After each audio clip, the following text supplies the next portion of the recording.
kulanti wacan oo wanaagsan daawadayaal halkani waa xogta maanta oo aan kugu soo gudbino war wixii dunida dacaladeeda ka jiray fadlan haddii aad ku cusub tahay barta youtube-ka aan ku leenahay subscribe saar qodobada aad ku maqli doonto warkeena maantana waxaa ka mid ah faarax macalin oo ka mid ah siyaasiyiinta Kenya oo shaaciyay in Soomaalidu ay ka wareegeen wadanka Kenya kismaayo oo diyaaradu ka degtay maalmo kadib markii xayiraad la saaray maanta ayaana ugu horeysa mar diyaaradu ka degto sidii xayiraad loo saaray lacagta ku baxday iyo dawladda laga iibiyay dhismihii safaaradda Soomaaliya ee Mareykanka oo la shaaciyay qadar oo loo soo bandhigay fursado maalgashi kuwaasi oo laga heli karo Soomaaliya dawladda Mareykanka oo xayiraad saartay dad Soomaali iyo ajaanib isugu jira oo ka mid yahay Sheekh Caan ah oo lagu magacaabo Sheekh Xasan qodobadaasi iyo qodobo kale ayaad ku daawan doontaan warkeena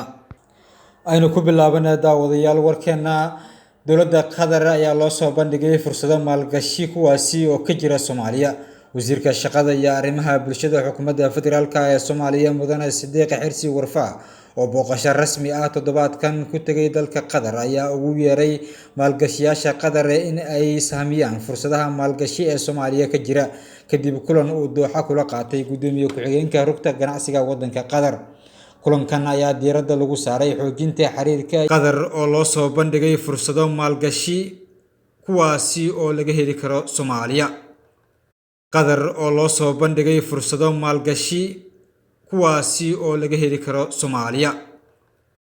dawladda Mareykanka oo xayiraad saartay dad Soomaali iyo ajaanib isugu jira oo ka mid yahay Sheekh Caan ah oo lagu magacaabo Sheekh Xasan qodobadaasi iyo qodobo kale ayaad ku daawan doontaan warkeena aynu ku bilaabanaa daawadayaal warkeena dawladda Qatar ayaa loo soo bandhigay fursado maalgashi kuwaasi oo ka jira Soomaaliya wasiirka shaqada iyo arrimaha bulshada xukuumadda federaalka ee Soomaaliya mudane Sidiiq Xirsi Warfaa oo booqasho rasmi ah toddobaadkan ku tagay dalka Qatar ayaa ugu yeeray maalgashiyaasha Qatar in ay sahamiyaan fursadaha maalgashi ee Soomaaliya ka jira kadib kulan uu Dooxa kula qaatay gudoomiye ku-xigeenka rugta ganacsiga wadanka Qatar kulankan ayaa diiradda lagu saaray xoojinta xiriirka iyo sidii ay xukuumaddu iyo maalgashiyaasha Qatar ay door muuqda uga yeelan lahaayeen jawiga maalgashi ee Soomaaliya iyadoo kulanka uu goobjoog ka ahaa safiirka Soomaaliya u fadhiya dalka Qatar Cabdirasaaq Faarax Cali gudoomiye ku-xigeenka koobaad ee rugta ganacsiga Qatar Maxamed Ibnu Maxamed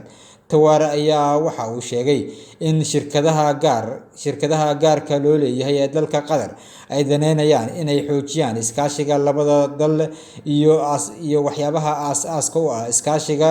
shirkada ayuuna sheegay in ay daneynayaan inay ka howlgalaan Soomaaliya waxaa kale oo hoosta ka xariiqay in shirkadaha qaar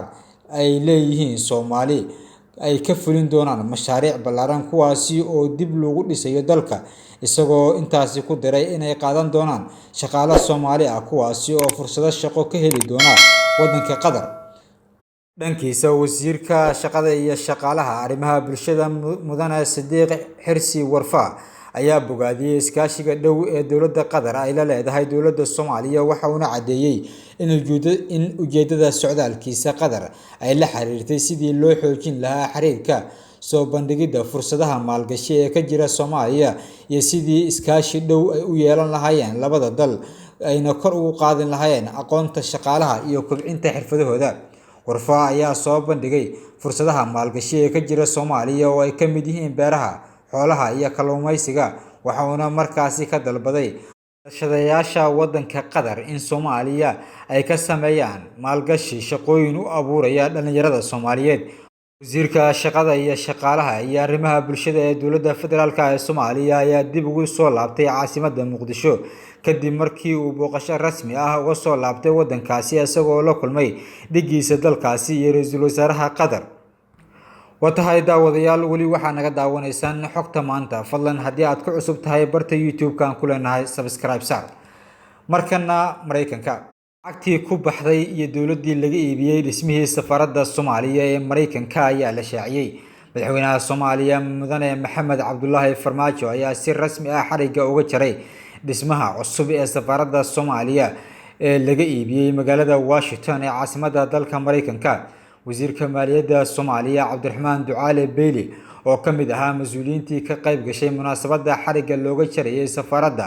ayaa sheegay in dhismaha safaaradda laga bixiyey lacag dhan 4.3 milyan oo doolarka Mareykanka ah. Dhismaha safaaradda cusub ee Soomaaliya ay ku yeelanayso magaalada Washington ayaa ku taalla goob istiraatiiji ah oo ay ku yaalaan dhismayaal safaarado badan oo ay ku leeyihiin wadamo badan. Wasiirka Maaliyadda Xukuumadda Federaalka ee Soomaaliya ayaa sheegay in dhismahan laga iibiyey dowladda Colombia oo iyadu lahayd, waxa uuna cadeeyay lacagta laga bixiyey dhismaha safaaradda inay tahay mid laga jaray miisaaniyadda dowladda ee sanadkan 2019. Dowladda Soomaaliya ayaa kira ahaan ugu jirtay dhismayaal ay ku shaqeynayeen qaar ka mid ah safaaradaha ku yeelay waddankaasi, waxaana tallaabadan dowladdu ay ku iibisay safaaradda cusub soo dhaweeyay bulshada Soomaaliyeed. Weli daawadayaal waxaad naga daawanaysaan xogta maanta, fadlan haddii aad ku cusub tahay subscribe saar. Markana Kismaayo ayaa maantay waxaa ka degtay diyaarad kadib markii muddo bariye ah oo la soo dhaafay ay xayiraad saareed. Wararka naga soo gaaraya magaalada Kismaayo ayaa waxa ay sheegayaan in diyaarad ka ambabaxday magaalada Muqdisho maantay ay gaartay magaalada Kismaayo, halkaasi oo ay ka soo qaaday rakaab. Sida ay u xaqiijiyeen ilo xog ogaal ah xogta maanta, ma aysan jirin diyaaraddaasi rakaab ay magaalada Muqdisho ka qaaday marka laga reebo shaqaalaha diyaaradda iyo qalab caafimaad. Diyaaradda ayaa soo qaaday dad u badan shacab oo maalmihii ugu dambeeyay ku xayirnaa magaalada Kismaayo kadib markii dowladda dhexe ee Soomaaliya ay xayiraadaasi saartay. Mas'uuliyiin ka tirsan maamulka Jubbaland ayaa ku sugnaa garoonka Kismaayo markii ay diyaaraddu soo degaysay. Xogta maanta ayaa weli naga daawanaysaan dhageystayaal. Subscribe saar haddii aad ku cusub tahay bartan YouTube-ka si markasta warku kuu soo gaaro. Markana Kenya, Faarax Macalin ayaa shaaciyay in ganacsatada Soomaalidu ay ka wareegeen waddanka Kenya.